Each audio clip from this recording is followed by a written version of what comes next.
Hello student, welcome to my class. The chapter name is Rise of Nationalism in Europe and this is class 10th history chapter 1.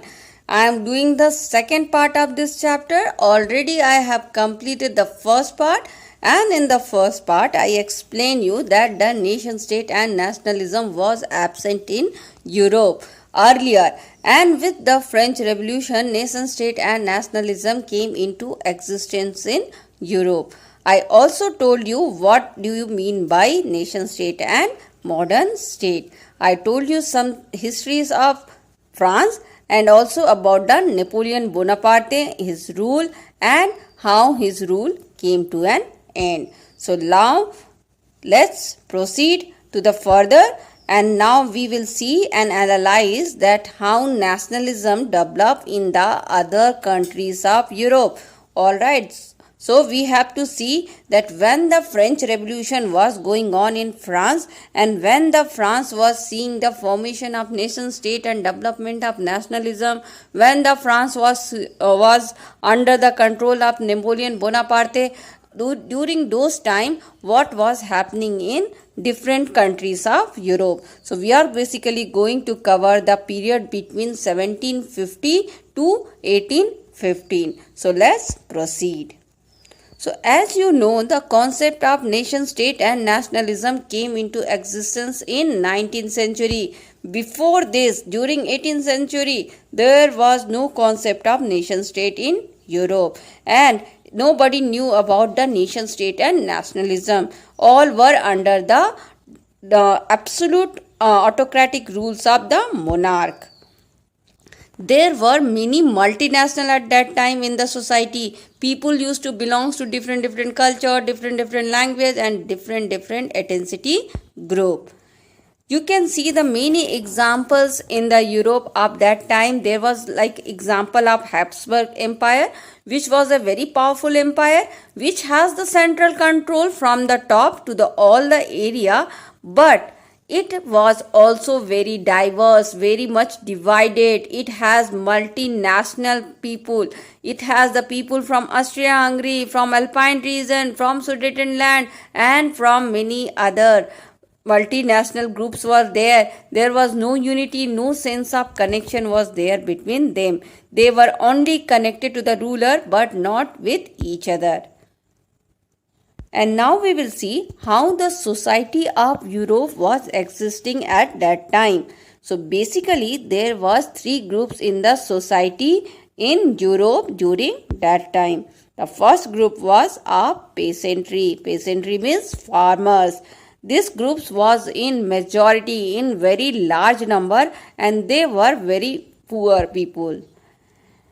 In Central and Eastern Europe, they were the small owners of land. But in the Western Europe, they were working under the feudal society. Feudal society, as you know, is an hierarchical society where the aristocrats are on the top and the small farmers on the down level of the hierarchy, and they used to work for the aristocrats. So this type of system was existing in Europe in that time, and this was the first group of that society.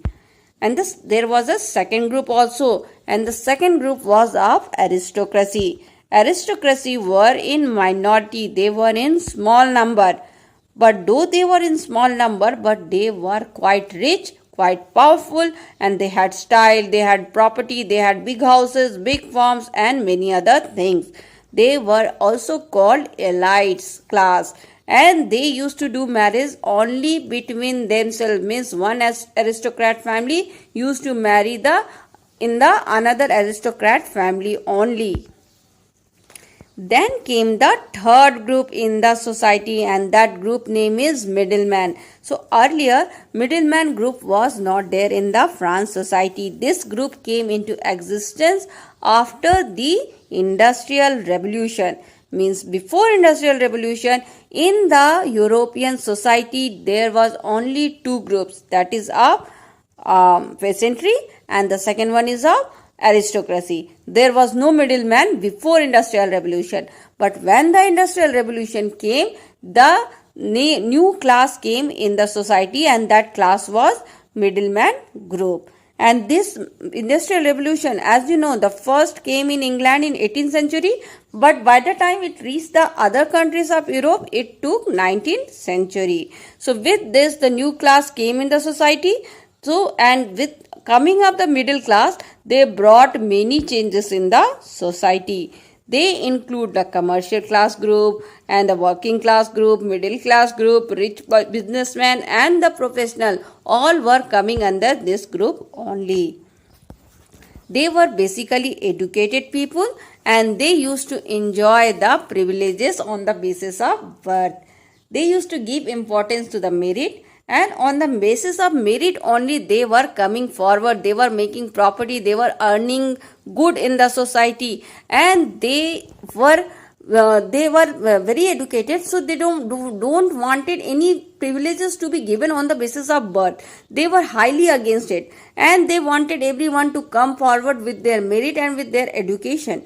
And so when they were working hard to come forward, and they used to see that there are some people only enjoying privileges on the basis of birth, like the people of clergy family or the people of the nobility families, they are enjoying high position only because of their birth. They used to feel dissatisfied and they wanted to change this system.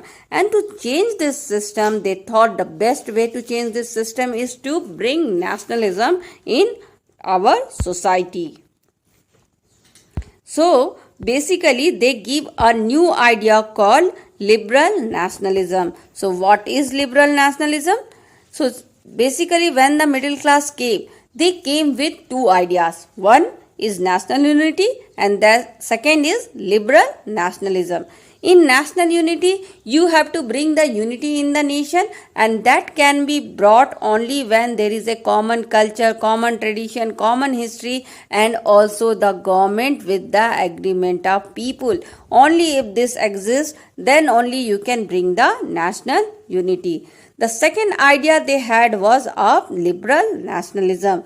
In liberal nationalism, they wanted some freedom. They wanted to change the economic and political life, and this was their aim, to bring some changes in the economic and political life.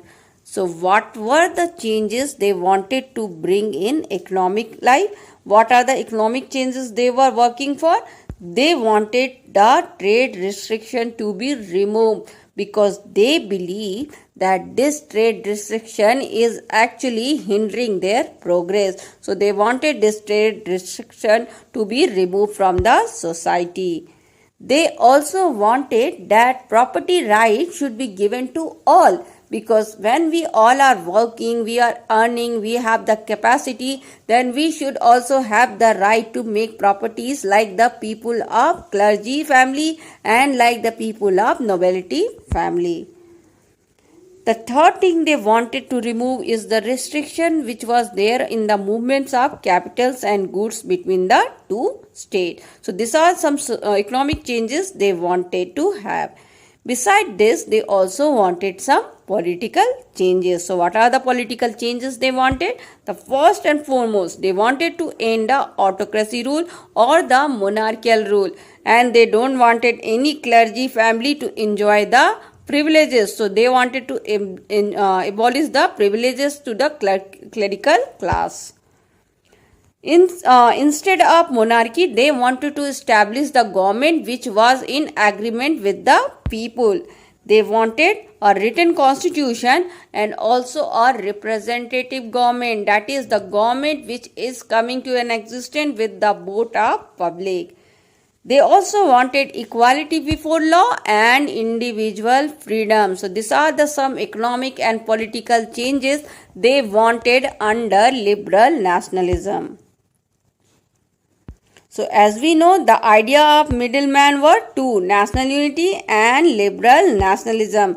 But in spite of fighting for this, they had still two problems existing in the society. The first one is that everyone did not have right to vote. Only the rich men about 21-year-old were allowed to vote in the country, and the poor men were not allowed to vote. The women were not allowed to vote. So this was first problem, and the second problem was there was so much of restriction for the movements of goods and capital from state to state. If they wanted to move the goods and capital from one state to another, they used to have pay lot of custom duties, and so there was a lot of trade barriers between the state.